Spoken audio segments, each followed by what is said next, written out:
The Adventures of Sherlock Holmes by Arthur Conan Doyle. Chapter 5 The Five Orange Pips. When I glance over my notes and records of the Sherlock Holmes cases between the years 82 and 90, I am faced by so many which present strange and interesting features that it is no easy matter to know which to choose and which to leave. Some, however, have already gained publicity in the papers, and others have not offered a field for those peculiar qualities which my friend possessed in so high a degree, and which it is the object of these papers to illustrate. Some, too, have baffled his analytical skill, and would be as narratives, beginnings without an ending, while others have been but partially cleared up, and have their explanations founded rather upon conjecture and surmise than on that absolute logical proof which was so dear to him. There is, however, one of these last which is so remarkable in its details and so startling in its results that I am tempted to give some account of it, in spite of the fact that there are points in connection with it which never have been, and probably never will be, entirely cleared up. The year 87 furnished us with a long series of cases of greater or lesser interest, of which I retain the records. Among my headings under this one 12 months, I find an account of the adventure of the Paradol Chamber, of the Amateur Mendicant Society, who held a luxurious club in the lower vault of a furniture warehouse, of the facts connected with the loss of the British bark Sophie Anderson, of the singular adventures of the Grice Pattersons in the island of Uffa, and finally of the Camberwell poisoning case. In the latter, as may be remembered, Sherlock Holmes was able, by winding up the dead man's watch, to prove that it had been wound up 2 hours before, and that therefore the deceased had gone to bed within that time, a deduction which was of the greatest importance in clearing up the case. All of these I may sketch out at some future date, but none of them present such singular features as the strange train of circumstances which I have now taken up my pen to describe. It was in the latter days of September, and the equinoctial gales had set in with exceptional violence.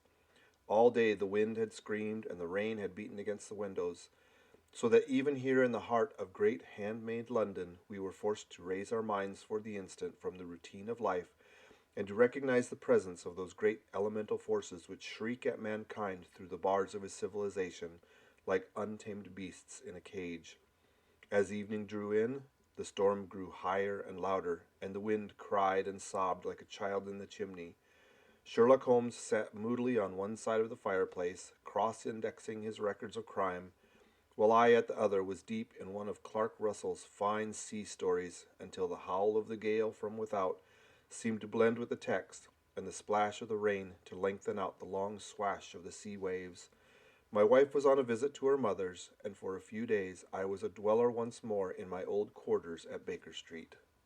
"Why," said I, glancing up at my companion, "that was surely the bell. Who would come tonight? Some friend of yours, perhaps?" "Except yourself, I have none," he answered. "I do not encourage visitors." "A client, then? If so, it is a serious case. Nothing less would bring a man out on such a day and at such an hour. But I take it that it is more likely to be some crony of the landlady's." Sherlock Holmes was wrong in his conjecture, however, for there came a step in the passage and a tapping at the door. He stretched out his long arm to turn the lamp away from himself and toward the vacant chair upon which a newcomer must sit. "Come in," said he. The man who entered was young, some 22 at the outside, well groomed and trimly clad, with something of refinement and delicacy in his bearing. The streaming umbrella which he held in his hand, and the long shining waterproof, told of the fierce weather through which he had come.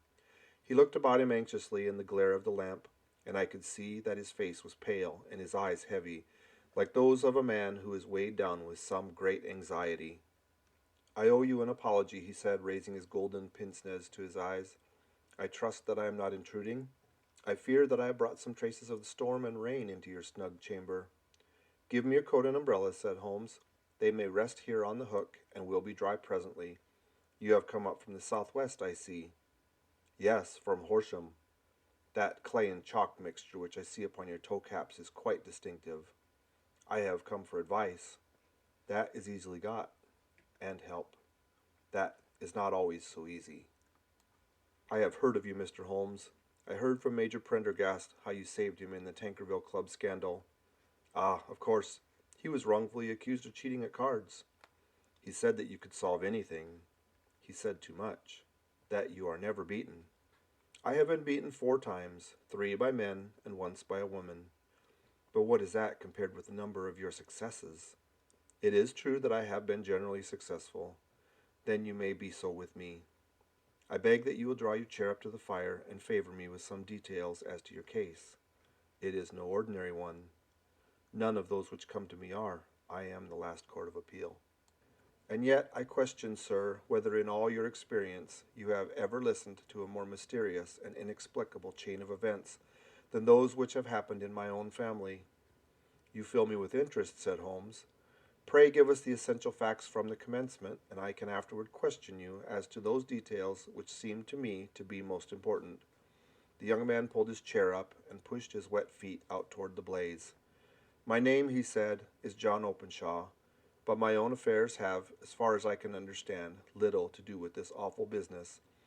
It is a hereditary matter, so in order to give you an idea of the facts, I must go back to the commencement of the affair. You must know that my grandfather had 2 sons, my uncle Elias and my father Joseph. My father had a small factory at Coventry, which he enlarged at the time of the invention of bicycling. He was a patentee of the Openshaw unbreakable tire, and his business met with such success that he was able to sell it and retire upon a handsome competence. My uncle Elias emigrated to America when he was a young man and became a planter in Florida, where he was reported to have done very well. At the time of the war he fought in Jackson's army, and afterward under Hood, where he rose to be a colonel. When Lee laid down his arms, my uncle returned to his plantation, where he remained for 3 or 4 years. About 1869 or 1870 he came back to Europe and took a small estate in Sussex, near Horsham. He had made a very considerable fortune in the States, and his reason for leaving them was his aversion to the Negroes and his dislike of the Republican policy of extending the franchise to them.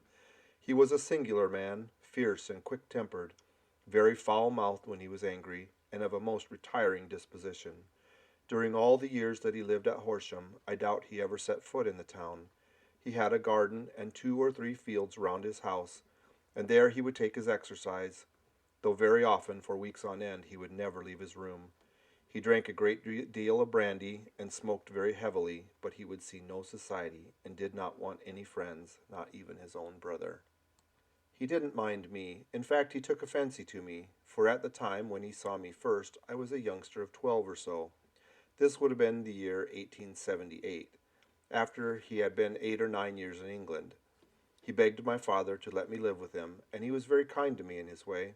When he was sober, he used to be fond of playing backgammon and draughts with me, and he would make me his representative both with the servants and with the tradespeople, so that by the time that I was 16 I was quite master of the house.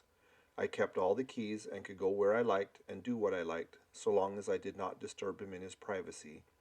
There was one singular exception, however, for he had a single room, a lumber room up among the attics, which was invariably locked, and which he would never permit either me or anyone else to enter. With a boy's curiosity I have peeped through the keyhole, but I was never able to see more than a collection of old trunks and bundles, as would be expected in such a room. One day, it was in March of 1883, a letter with a foreign stamp lay upon the table in front of the colonel's plate. It was not a common thing for him to receive letters, for his bills were all paid in ready money, and he had no friends of any sort. From India, he said when he took it up.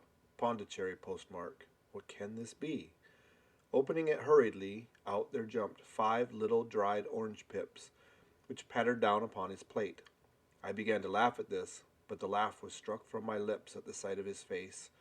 His lips had fallen, his eyes were protruding, the skin the color of putty, and he glared at the envelope which he still held in his trembling hand. "KKK," he shrieked, and then, my God, my sins have overtaken me." "What is it, uncle?" I cried. "Death," he said, and rising from the table he retired to his room, leaving me palpitating with horror. I took up the envelope and saw scrawled in red ink upon the inner flap, just above the gum, the letter K 3 times repeated. There was nothing else save the 5 dried pips. What could be the reason of its overpowering terror? I left the breakfast table, and as I ascended the stairs I met him coming down with an old rusty key, which must have belonged to the attic, in one hand, and a small brass box, like a cash box, in the other. They may do what they like, but I'll checkmate them still, he said with an oath. Tell Mary that I shall want a fire in my room today, and send down to Fordham the Horsham lawyer. I did as he ordered, and when the lawyer arrived, I was asked to step up to the room. The fire was burning brightly, and in the grate there was a mass of black, fluffy ashes as of burned paper, while the brass box stood open and empty beside it. As I glanced at the box, I noticed with a start that upon the lid was printed the treble K which I had read in the morning upon the envelope. I wish you, John, said my uncle, to witness my will. I leave my estate, with all its advantages and all its disadvantages, to my brother, your father, whence it will, no doubt, descend to you. If you can enjoy it in peace, well and good. If you find you cannot, take my advice, my boy, and leave it to your deadliest enemy. I am sorry to give you such a two-edged thing, but I can't say what turn things are going to take. Kindly sign the paper where Mr. Fordham shows you. I signed the paper as directed, and the lawyer took it away with him.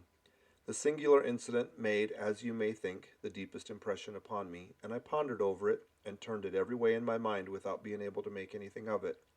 Yet I could not shake off the vague feeling of dread which it left behind, though the sensation grew less keen as the weeks passed, and nothing happened to disturb the usual routine of our lives. I could see a change in my uncle, however. He drank more than ever, and he was less inclined for any sort of society. Most of his time he would spend in his room, with the door locked upon the inside, and sometimes he would emerge in a sort of drunken frenzy, and would burst out of the house and tear about the garden with a revolver in his hand, screaming out that he was afraid of no man, and that he was not to be cooped up like a sheep in a pen by man or devil. When these hot fits were over, however, he would rush tumultuously in at the door and lock and bar it behind him, like a man who can brazen it out no longer against the terror which lies at the roots of his soul. At such times I have seen his face, even on a cold day, glisten with moisture, as though it were new raised from a basin. Well, to come to the end of the matter, Mr. Holmes, and not to abuse your patience, there came a night when he made one of those drunken sallies from which he never came back. We found him when we went to search for him, face down in a little green-scummed pool which lay at the foot of the garden. There was no sign of any violence, and the water was but 2 feet deep, so that the jury, having regard to his own known eccentricity, brought in a verdict of suicide. But I, who knew how he winced from the very thought of death, had much ado to persuade myself that he had gone out of his way to meet it. The matter passed, however, and my father entered into possession of the estate and of some £14,000 which lay to his credit at the bank. One moment, Holmes interposed. Your statement is, I foresee, one of the most remarkable to which I have ever listened. Let me have the date of the reception by your uncle of the letter, and the date of his supposed suicide. The letter arrived on March 10th, 1883. His death was 7 weeks later, upon the night of May 2nd. Thank you. Pray proceed. When my father took over the Horsham property, he, at my request, made a careful examination of the attic, which had always been locked up. We found the brass box there, although its contents had been destroyed. On the inside of the cover was a paper label with the initials of KKK repeated upon it, and letters, memoranda, receipts, and a register written beneath. These, we presume, indicated the nature of the papers which had been destroyed by Colonel Openshaw. For the rest, there was nothing of much importance in the attic, save a great many scattered papers and notebooks bearing upon my uncle's life in America. Some of them were of the wartime, and showed that he had done his duty well and had borne the repute of a brave soldier. Others were of a date during the reconstruction of the Southern States, and were mostly concerned with politics, for he had evidently taken a strong part in opposing the carpet-bag politicians who had been sent down from the North. Well, it was the beginning of '84 when my father came to live at Horsham, and all went as well as possible with us until the January of '85. On the 4th day of the new year, I heard my father give a sharp cry of surprise as we sat together at the breakfast table. There he was, sitting with a newly opened envelope in one hand and 5 dried orange pips in the outstretched palm of the other one. He had always laughed at what he called my cock and bull story about the colonel, but he looked very scared and puzzled now that the same thing had come upon himself. "Why, what on earth does this mean, John?" he stammered. My heart had turned to lead. "It is KKK," said I. He looked inside the envelope. "So it is," he cried. "Here are the very letters. But what is this written above them?" Put the papers on the sundial, I read, peeping over his shoulder. What papers? What sundial? He asked. The sundial in the garden. There is no other, said I. But the papers must be those that are destroyed. Pooh, he said, gripping hard at his courage. We're in a civilized land here, and we can't have tomfoolery of this kind. Where does the thing come from? From Dundee, I answered, glancing at the postmark. Some preposterous practical joke, he said. What have I to do with sundials and papers? I shall take no notice of such nonsense. I should certainly speak to the police, I said. And be laughed at for my pains? Nothing of the sort. Then let me do so? No, I forbid you. I won't have a fuss made of such nonsense. It was in vain to argue with him, for he was a very obstinate man. I went about, however, with a heart which was full of forebodings. On the third day after the coming of the letter, my father went from home to visit an old friend of his, Major Freebody, who is in command of one of the forts upon Portstone Hill. I was glad that he should go, for it seemed to me that he was farther from danger when he was away from home. In that, however, I was in error. Upon the second day of his absence, I received a telegram from the Major, imploring me to come at once. My father had fallen over one of the deep chalk pits which abound in the neighborhood, and he was lying senseless with a shattered skull. I hurried to him, but he passed away without having ever recovered his consciousness. He had, as it appears, been returning from Fareham in the twilight, and as the country was unknown to him, and the chalk pit unfenced, the jury had no hesitation in bringing in a verdict of death from accidental causes. Carefully as I examined every fact connected with his death, I was unable to find anything which could suggest the idea of murder. There were no signs of violence, no footmarks, no robbery, no record of strangers having been seen upon the roads, and yet I need not tell you that my mind was far from at ease, and that I was well nigh certain that some foul plot had been woven round him. In this sinister way I came into my inheritance. You will ask me why I did not dispose of it. I answer, because I was well convinced that our troubles were in some way dependent upon an incident in my uncle's life, and that the danger would be as pressing in one house as in another. It was January 85 that my poor father met his end, and 2 years and 8 months have elapsed since then. During that time I have lived happily at Horsham, and I had begun to hope that this curse had passed away from the family, and that it had ended with the last generation. I had begun to take comfort too soon, however. Yesterday morning the blow fell in the very shape in which it had come upon my father. The young man took from his waistcoat a crumpled envelope, and turning it to the table, he shook out upon it 5 little dried orange pips. This is the envelope, he continued. The postmark is London, Eastern Division. Within are the very words which were upon my father's last message, KKK, and then, put the papers on the sundial. And what have you done? Asked Holmes. Nothing. Nothing? To tell the truth, he sank his face into his thin white hands, I have felt helpless. I have felt like one of those poor rabbits when the snake is writhing toward it. I seem to be in the grasp of some resistless, inexorable evil which no foresight and no precautions can guard against. Tut, tut, cried Sherlock Holmes. You must act, man, or you are lost. Nothing but energy can save you. This is no time for despair. I have seen the police. Ah, but they listened to my story with a smile. I am convinced that the inspector has formed the opinion that the letters are all practical jokes, and that the deaths of my relatives were really accidents, as the jury stated, and were not to be connected with the warnings. Holmes shook his clenched hands in the air. Incredible imbecility, he cried. They have, however, allowed me a policeman who may remain in the house with me. Has he come with you tonight? No, his orders were to stay in the house. Again Holmes raved in the air. Why did you come to me, he said, and above all, why did you not come at once? I did not know. It was only today that I spoke to Major Prendergast about my troubles, and was advised by him to come to you. It is really 2 days since you had the letter. We should have acted before this. You have no further evidence, I suppose, than that which you placed before us? No suggestive detail which might help us? There is one thing, said John Openshaw. He rummaged in his coat pocket, and drawing out a piece of discolored, blue-tinted paper, he laid it out upon the table.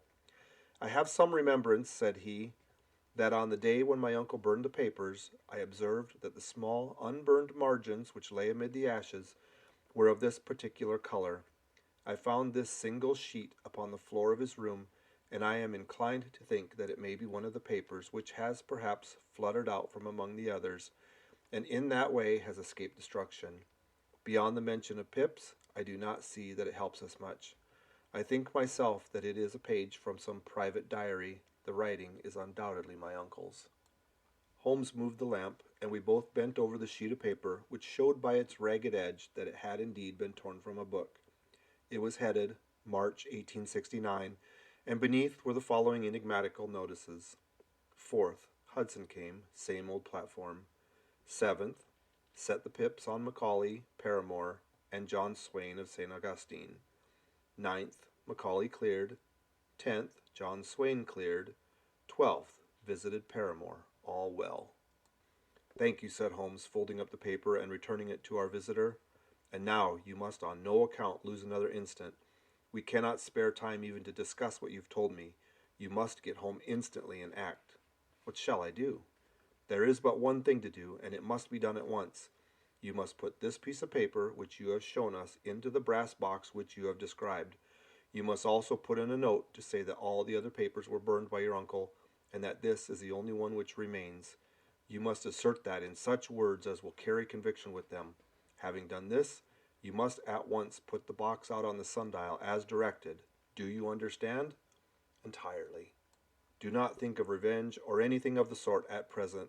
I think that we may gain that by means of the law, but we have our web to weave, while theirs is already woven. The first consideration is to remove the pressing danger which threatens you. The second is to clear up the mystery and to punish the guilty parties. I thank you, said the man, rising and pulling on his overcoat. You have given me fresh life and hope. I shall certainly do as you advise. Do not lose an instant, and above all, take care of yourself in the meanwhile, for I do not think that there can be any doubt that you are threatened by a very real and imminent danger. How do you go back? By train from Waterloo. It is not yet 9, the streets will be crowded, so I trust that you may be in safety, and yet you cannot guard yourself too closely. I am armed. That is well. Tomorrow I shall set to work upon your case. I shall see you at Horsham, then? No, your secret lies in London. It is there that I shall seek it. Then I shall call upon you in a day, or in 2 days, with news as to the box and the papers. I shall take your advice in every particular. He shook hands with us and took his leave. Outside the wind still screamed and the rain splashed and pattered against the windows. This strange, wild story seemed to have come to us from amid the mad elements, blown in upon us like a sheet of seaweed in a gale, and now to have been reabsorbed by them once more. Sherlock Holmes sat for some time in silence, with his head sunk forward and his eyes bent upon the red glow of the fire. Then he lit his pipe, and leaning back in his chair he watched the blue smoke rings as they chased each other up to the ceiling. I think, Watson, he remarked at last, that of all our cases we have had none more fantastic than this. Save perhaps the sign of 4. Well, yes, save perhaps that. And yet this John Openshaw seems to me to be walking amid even greater perils than did the Sholtos. But have you, I asked, formed any definite conception as to what these perils are? There can be no question as to their nature, he answered. Then what are they? Who is this KKK, and why does he pursue this unhappy family? Sherlock Holmes closed his eyes and placed his elbows upon the arms of his chair, with his fingertips together. The ideal reasoner, he remarked, would, when he had once been shown a single fact in all its bearings, deduce from it not only the chain of events which led up to it, but also all the results which would follow from it. As Cuvier could correctly describe a whole animal by the contemplation of a single bone, so the observer who has thoroughly understood one link in a series of incidents should be able to accurately state all the other ones, both before and after. We have not yet grasped the results, which the reason alone can attain to. Problems may be solved in the study which have baffled all those who have sought a solution by the aid of their senses. To carry the art, however, to its highest pitch, it is necessary that the reasoner should be able to utilize all the facts which have come to his knowledge, and this in itself implies, as you will readily see, a possession of all knowledge, which even in these days of free education and encyclopedias is a somewhat rare accomplishment.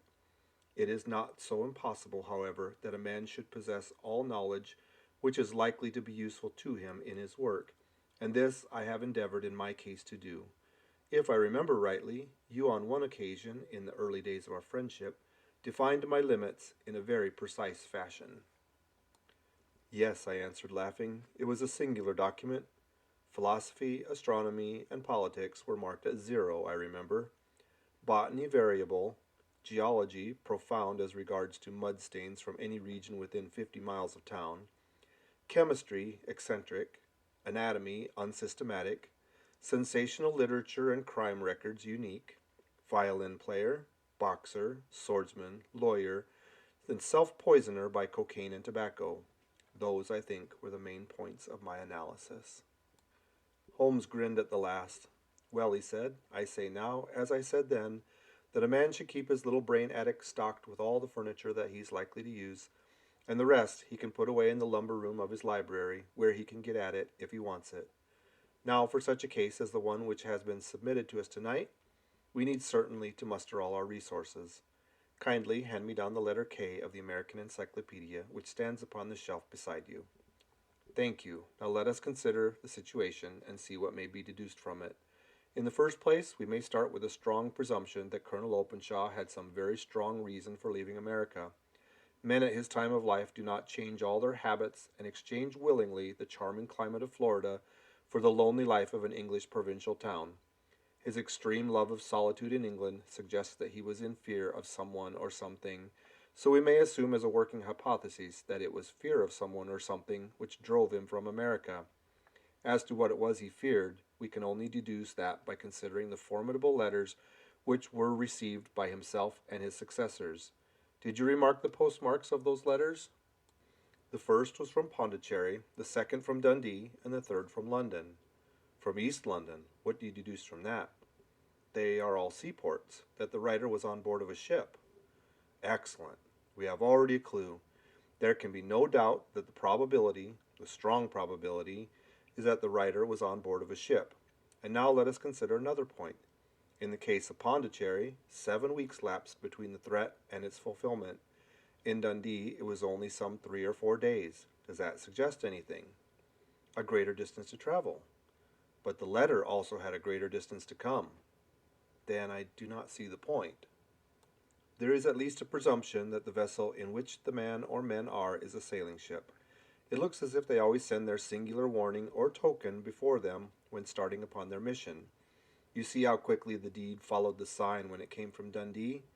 If they had come from Pondicherry in a steamer, they would have arrived almost as soon as their letter. But as a matter of fact, 7 weeks elapsed. I think that those 7 weeks represented the distance between the mail boat which brought the letter and the sailing vessel which brought the writer. It is possible, more than that, it is probable, and now you see the deadly urgency of this new case, and why I urged young Openshaw to caution. The blow has always fallen at the end of the time which it would take the senders to travel the distance. But this one comes from London, and therefore we cannot count upon delay.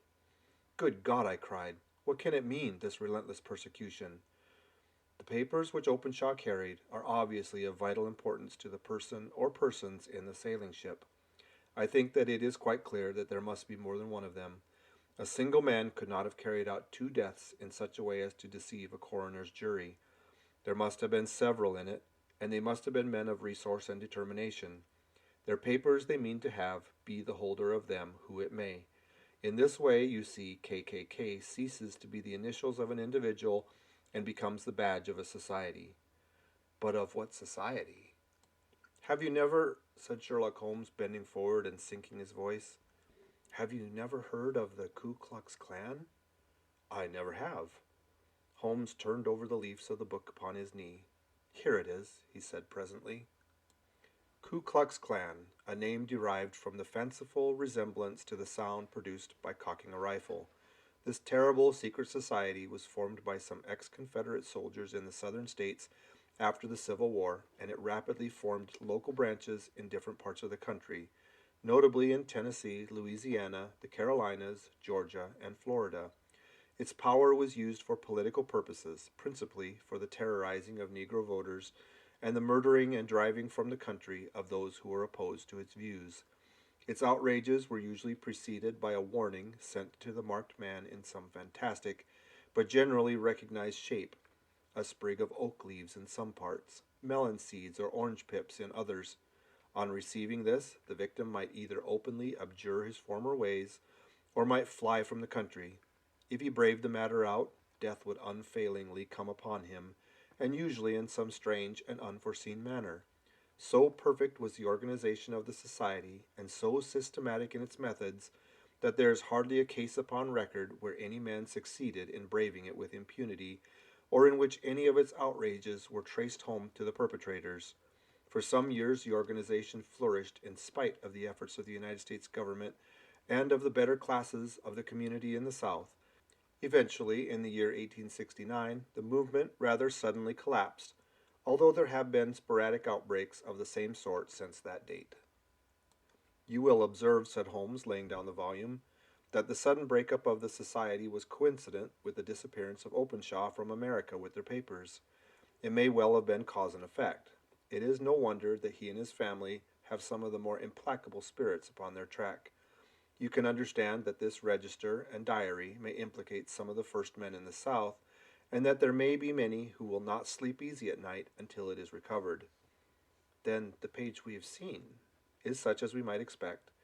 It ran, if I remember right, sent the pips to A, B, and C, that is, sent the society's warning to them.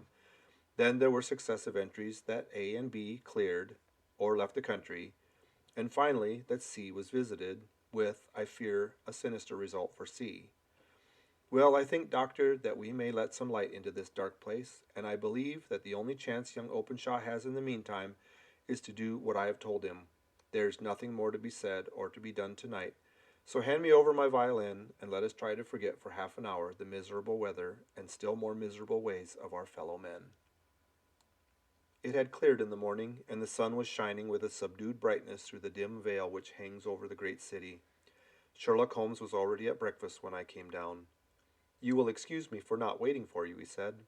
"I have, I foresee, a very busy day before me in looking into this case of young Openshaw's." "What steps will you take?" I asked. "It will very much depend upon the results of my first inquiries. I may have to go down to Horsham after all." "Will you not go there first?" "No, I shall commence with the city. Just ring the bell, and the maid will bring you your coffee." As I waited, I lifted the unopened newspaper from the table and glanced my eye over it. It rested upon a heading which sent chills to my heart. "Holmes," I cried, "you're too late." "Ah," he said, laying down his cup. "I feared as much. How was it done?" He spoke calmly, but I could see that he was deeply moved. My eye caught the name of Openshaw and the heading, "Tragedy near Waterloo Bridge." Here is the account. Between 9 and 10 last night, Police Constable Cook of the H Division, on duty near Waterloo Bridge, heard a cry for help and a splash in the water. The night, however, was extremely dark and stormy, so that in spite of the help of several passers-by, it was quite impossible to effect a rescue. The alarm, however, was given, and by the aid of the water police, the body was eventually recovered. It proved to be that of a young gentleman whose name, as it appears from an envelope which was found in his pocket, was John Openshaw, and whose residence is near Horsham. It is conjectured that he may have been hurrying down to catch the last train from Waterloo Station, and that in his haste and the extreme darkness he missed the path and walked over the edge of one of the small landing places for river steamboats. The body exhibited no traces of violence, and there can be no doubt that the deceased had been the victim of an unfortunate accident which should have the effect of calling the attention of the authorities to the conditions of the riverside landing stages. We sat in silence for some minutes, Holmes more depressed and shaken than I had ever seen him. "That hurts my pride, Watson," he said at last. "It is a petty feeling, no doubt, but it hurts my pride. It becomes a personal matter with me now, and if God sends me health, I shall set my hand upon this gang. That he should come to me for help, and that I should send him away to his death." He sprang from his chair and paced about the room in uncontrollable agitation, with a flush upon his sallow cheeks and a nervous clasping and unclasping of his long, thin hands. "They must be cunning devils," he exclaimed at last. "How could they have decoyed him down there? The embankment is not on the direct line to the station. The bridge no doubt was too crowded, even on such a night, for their purposes. Well, Watson, we shall see who will win in the long run. I am going out now." "To the police?" "No, I shall be my own police. When I have spun the web, they may take the flies, but not before." All day I was engaged in my professional work, and it was late in the evening before I returned to Baker Street. Sherlock Holmes had not come back yet. It was nearly 10 o'clock before he entered, looking pale and worn. He walked up to the sideboard, and tearing a piece from the loaf, he devoured it voraciously, washing it down with a long draught of water. "Are you hungry?" I remarked. "Starving. It had escaped my memory. I have had nothing since breakfast." "Nothing?" "Not a bite. I had no time to think of it." "And how have you succeeded?" "Well." "You have a clue?" "I have them in the hollow of my hand. Young Openshaw shall not long remain unavenged.